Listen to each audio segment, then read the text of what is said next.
In front of him he sat the lightning. He filled his body with blazing flame. He then made a net to enfold Tiamat. He stationed the four winds that nothing of her might escape: the south wind, the north wind, the east wind, the west wind. Close to his side he held the net, the gift of his father Anu. He brought forth Imhulu, the evil wind, the whirlwind, the hurricane, the fourfold wind, the sevenfold wind, the cyclone, the matchless wind. He sent forth the seven winds he had brought forth. To stir up the inside of Tiamat, they rose up behind him. Then the Lord raised up the flood storm, his mighty weapon. He mounted the storm chariot, irresistible and terrifying. He harnessed and yoked to it a team of four: the killer, the relentless, the trapper, the trampler, the swift. Sharp were their poison-bearing teeth. They were versed in ravage, skilled in destruction. On his right he posted the smiter, fearsome in battle. On the left the combat, which repels all the zealous. His cloak was an armor of terror. His head was turbaned with his fearsome halo. The Lord went forth and followed his course. He set his face towards the raging Tiamat.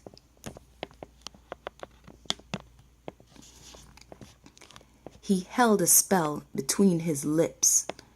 A plant to put out poison was grasped in his hand. Then they milled about him.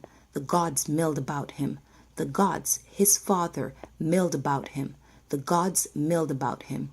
The Lord approached to scan the inside of Tiamat, and of Kingu, her consort, the scheme to perceive. As Marduk looks on, Kingu's course becomes upset. His will is distracted and his maneuvers are confused. And when the gods, his helpers, who marched at his side, saw the valiant hero, blurred became their vision. Without turning her neck, Tiamat emitted a cry, molding savage defiance in her lips. Too important are you for the Lord of the gods to rise up against you. Is it in their place that they have gathered, or in your place? Thereupon the Lord raises his mighty weapon, the flood storm, and to enrage Tiamat, he spoke the following words: Why have you risen? Why have you arrogantly exalted? You have charged your own heart to stir up conflict, sons rejecting their fathers, while you, who have borne them, has forsome love. You have appointed Kingu as your consort, confirmed upon him the rank of Anu, not rightfully his. Against Enshar, king of the gods, you seek evil. Against the gods, my fathers, you confirmed your wickedness. Though you have drawn up your forces, readied your weapons, stand alone, that I and you might meet in single combat. When Tiamat heard this, she was like one possessed. She took leave of her senses. In fury, Tiamat cried out loud. To the roots of her legs shook both together. She recites a charm, keeps casting her spell, while the gods of battle sharpen their weapons. Tiamat and Marduk, wisest of the gods, then joined battle. They strove in single combat, locked in conflict. The Lord spread out his net to enfold her. He let loose in her face the evil wind, which followed behind. When Tiamat opened her mouth to consume him, he drove in the evil wind, and she could not dose her lips. As the fierce winds encumbered her belly, her body was distended, and her mouth was wide open. He released an arrow. It tore her belly. It cut through her inside, splitting her heart. Having subdued her, he blotted out her life. He threw down her carcass and stood upon it. After he had slain Tiamat the leader, her band was shattered, her troop broken up, and her helpers, the gods who marched at her side, trembled with terror and turned their backs in order to save and preserve their life. Encircled tightly, they could not escape.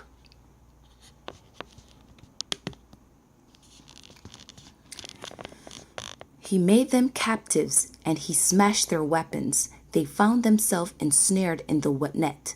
Thrown into cells, they were filled with wailing.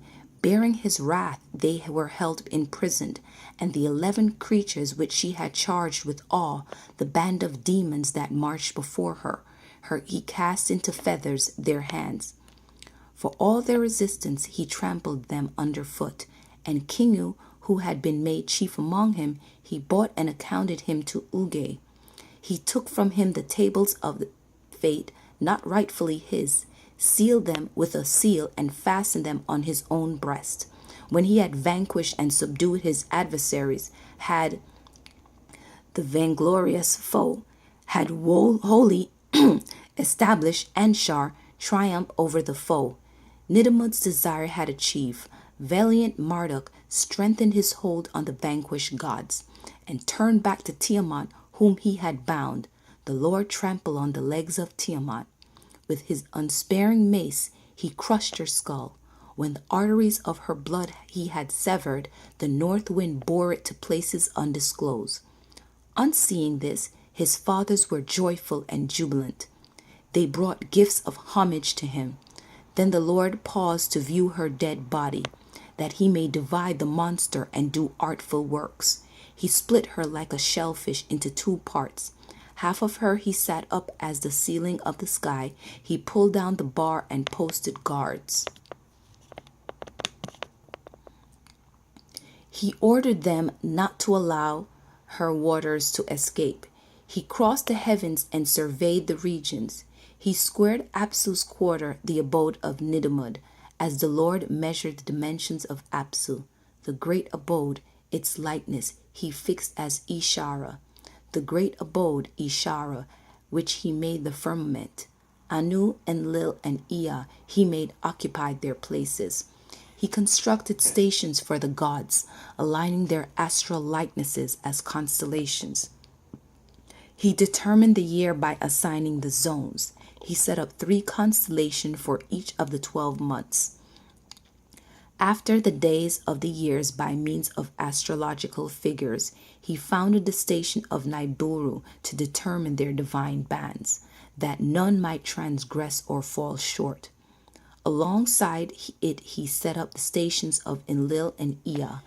Having opened up the gates on both sides, he strengthened the locks to the left and the right. In her belly he established the zenith.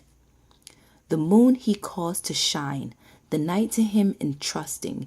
He appointed him a creature of the night to signify the days, monthly without cease from designs with a crown.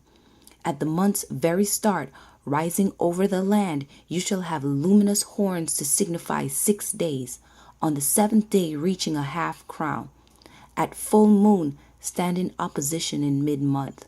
When the sun overtakes you at the base of heaven, diminish your crown and retrogress in light. At the time of disappearance, approach you the course of the sun, and 1 in the 29 you again stand in opposition to the sun.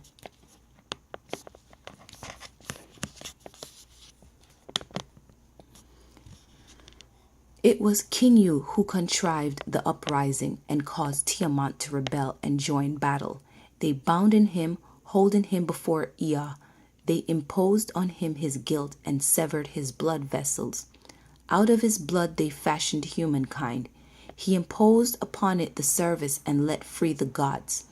After Ea the wise had created humankind, had imposed upon it the service of the gods, that toll was beyond human comprehension. As artfully planned by Marduk did Nidmud create it. Marduk, the king of the gods, divided all the Anunnaki above and below. He assigned them to Anu to guard his instructions. 300 in the heavens he stationed as a guard.